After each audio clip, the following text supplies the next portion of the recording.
Assalamualaikum warahmatullahi wabarakatuh. Salam sejahtera untuk kita semua. Puji syukur atas nikmat yang Tuhan limpahkan sehingga kita dapat belajar dalam keadaan sehat pada hari ini.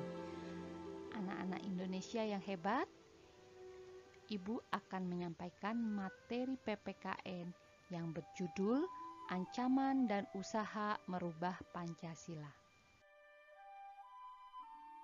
Pancasila telah ditetapkan sebagai dasar negara sejak tanggal 18 Agustus 1945 dan telah diterima oleh seluruh warga negara Indonesia seperti yang tercantum pada pembukaan Undang-Undang Dasar Negara Republik Indonesia tahun 1945.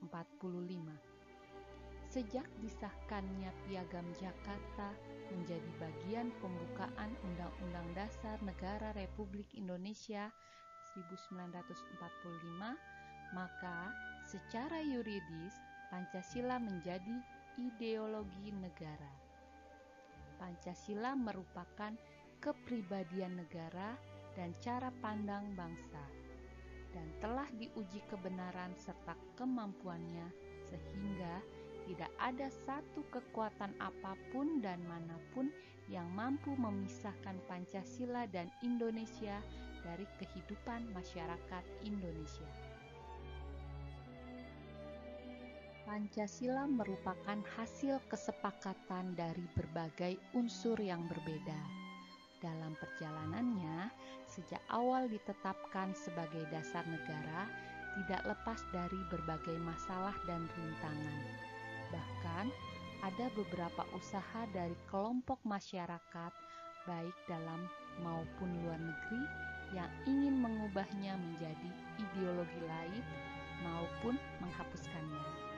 Berikut adalah beberapa usaha dan upaya untuk merubah serta penyelewengan ideologi Pancasila sebagai dasar negara dan ideologi negara yang terjadi pada masa pemerintahan Orde Lama, Orde Baru, hingga masa reformasi.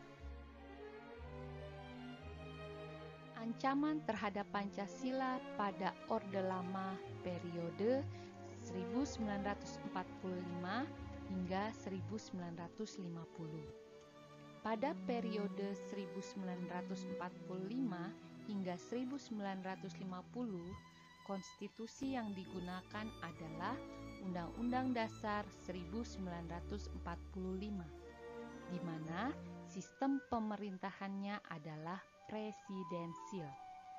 Namun, dalam praktek kehidupan kenegaraan, sistem presidensil tidak dapat diwujudkan karena diganti dengan parlementer.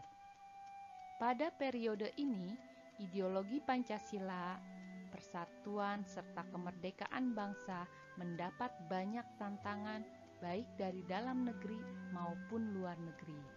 Di antara tantangan tersebut antara lain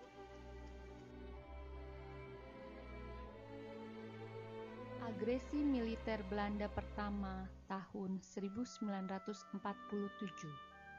Belum lama sejak kemerdekaan bangsa Indonesia harus berjuang kembali dalam mempertahankan ideologi Pancasila dan kedaulatan bangsa. Pada tanggal 21 Juli 1947, Belanda melakukan agresi militer terhadap Indonesia. Agresi militer Belanda pertama juga biasa disebut dengan Operasi Product. Latar belakang agresi militer Belanda ini yaitu adanya keinginan Belanda untuk menjadikan Indonesia sebagai negara jajahannya kembali. Pemerintah Indonesia menolak ultimatum dari Van Mook untuk menarik tentara Indonesia sejauh 10 km dari garis demarkasi. Belanda ingin menguasai sumber daya alam Indonesia untuk membantu perekonomian Belanda yang mengalami krisis pasca perang. Agresi militer Belanda pertama memperoleh kecaman dari dunia internasional termasuk PBB. India dan Australia mengajukan permasalahan agresi militer Belanda pertama untuk dibahas pada agenda sidang Dewan Keamanan PBB tanggal 31 Juli 1947. Berdasarkan hasil sidang, Dewan Keamanan PBB mengeluarkan resolusi yang berisi himbauan kepada Belanda dan Indonesia untuk menghentikan pertempuran fisik dan mengadakan gencatan senjata. Agresi militer pertama tersebut dapat diakhiri melalui Perjanjian Renville pada tanggal 17 Januari 1948. Pemberontakan PKI Madiun tahun 1948. Pemberontakan ini terjadi pada tanggal 18 September 1948 di Madiun. Pemberontakan ini digagas oleh mantan Perdana Menteri Amir Syarifuddin dan Musso, tokoh komunis Indonesia, dengan mendirikan Republik Soviet Indonesia. Pemberontakan ini diawali dengan jatuhnya Kabinet RI yang pada waktu itu dipimpin oleh Perdana Menteri Amir Syarifuddin. Kejatuhan kabinet ini karena tidak mendapat dukungan lagi sejak disepakatinya Perjanjian Renville. Lalu dibentuklah kabinet baru dengan Muhammad Hatta sebagai Perdana Menteri. Namun, Amir Syarifuddin beserta kelompok-kelompok sayap kiri lainnya tidak setuju dengan pergantian kabinet tersebut. Adapun tujuan pemberontakan ini adalah ingin meruntuhkan NKRI yang berdasarkan Pancasila dan menggantinya dengan negara komunis.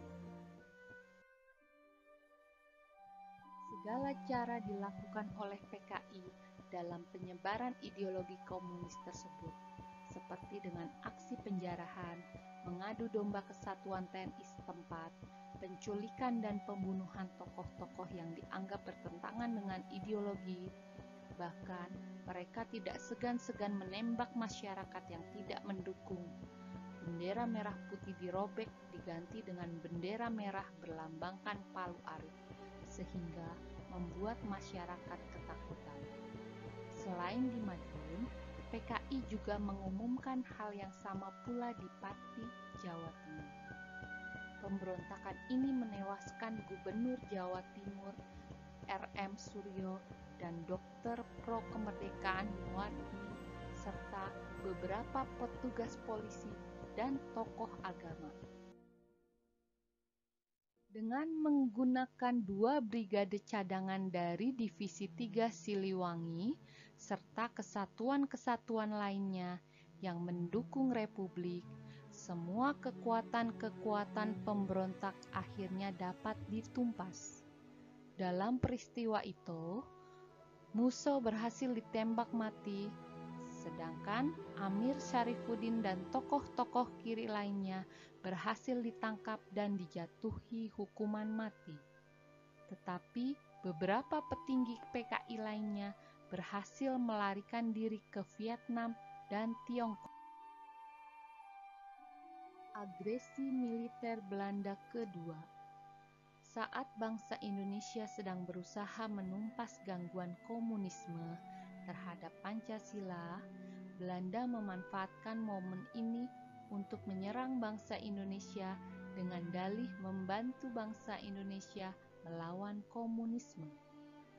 Belanda kembali melanggar perjanjian damai Renville dengan melancarkan agresi militer Belanda kedua pada tanggal 19 Desember 1948. Tujuan agresi militer Belanda kedua ini yaitu Belanda ingin menunjukkan kepada dunia bahwa Republik Indonesia beserta Tentara Nasional Indonesia secara de facto tidak ada lagi, menguasai ibu kota sementara Indonesia yang saat itu berada di Yogyakarta, serta penangkapan Soekarno, Muhammad Hatta, dan Sultan Syahrir, dan beberapa tokoh lainnya. Para pemimpin Indonesia ini membiarkan dirinya ditangkap agar serangan fisik Belanda dapat diredakan dan menggiring opini dunia mengenai kebrutalan sikap Belanda. Sebelum ditangkap, para pemimpin Indonesia telah memberikan mandat kepada Syafruddin Prawira Negara untuk membentuk pemerintahan darurat Republik Indonesia di Bukit Tinggi, Sumatera Barat. Agresi militer Belanda kedua menyebabkan korban jiwa dan kerusakan yang masif bagi Indonesia. Selain melawan secara fisik, pihak Indonesia juga melakukan perjuangan diplomasi. Melalui para pejuang diplomasi seperti Palar, Suyatmoko, Sumitro, dan Sudarpo yang berkeliling di luar negeri, tindakan yang dilakukan dalam perjuangan diplomasi antara lain sebagai berikut.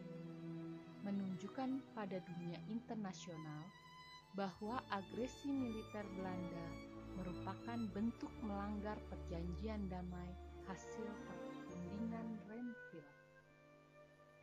Meyakinkan dunia bahwa Republik Indonesia cinta damai terbukti dari sikap mentaati hasil perundingan Renville.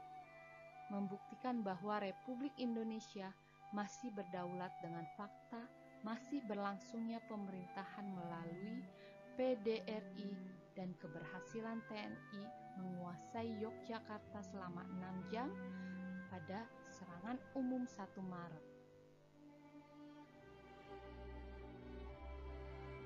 Kerja keras perjuangan diplomasi mampu mengundang simpati internasional terhadap Indonesia.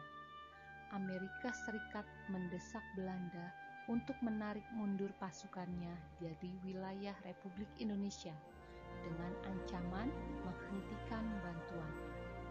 Dewan Keamanan PBB mendesak Belanda untuk menghentikan operasi militer dan membebaskan para pemimpin Indonesia. Desakan yang gencar dari dunia internasional akhirnya membuat Belanda mengakhiri agresi militernya yang kedua. Untuk menjamin terlaksananya penghentian agresi militer Belanda yang kedua, PBB membentuk United Nations Commission for Indonesia (UNCI) atau Komisi PBB untuk Indonesia. Agresi militer Belanda ini diakhiri dengan perundingan Rumroyen yang berlangsung pada tanggal 14 April 1949 hingga 7 Mei 1949. Pemberontakan DITII tahun 1949. Pemberontakan Darul Islam atau Tentara Islam Indonesia atau TII terjadi pada tanggal 7 Agustus 1949. Pemimpin pemberontakan DITII adalah Sekar Maji Marijan Kartosuwiryo. Gerakan ini pada dasarnya ingin mengganti negara Indonesia yang berlandaskan Pancasila dengan negara yang berdasar syariat Islam murni. Pergerakan DITII pun semakin berkembang berkat dukungan dari daerah-daerah lain yang juga merasa kecewa terhadap Indonesia.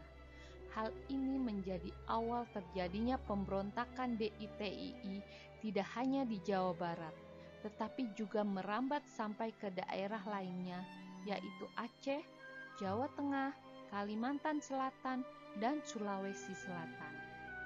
Demi keutuhan Pancasila, para pemimpin dan rakyat Indonesia dengan tegas menolak setiap usaha pergeseran Pancasila sebagai hasil ijtihad para pemimpin bangsa menjadi ideologi lain yang tidak sesuai dengan kebudayaan masyarakat Indonesia yang pluralistik.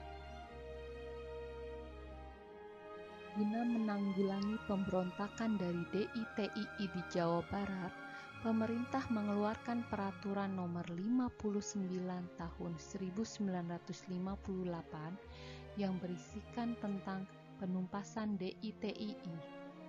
Upaya bangsa Indonesia menumpas pemberontakan tersebut memakan waktu cukup lama, disebabkan karena meluasnya pemberontakan ini ke 5 wilayah Indonesia.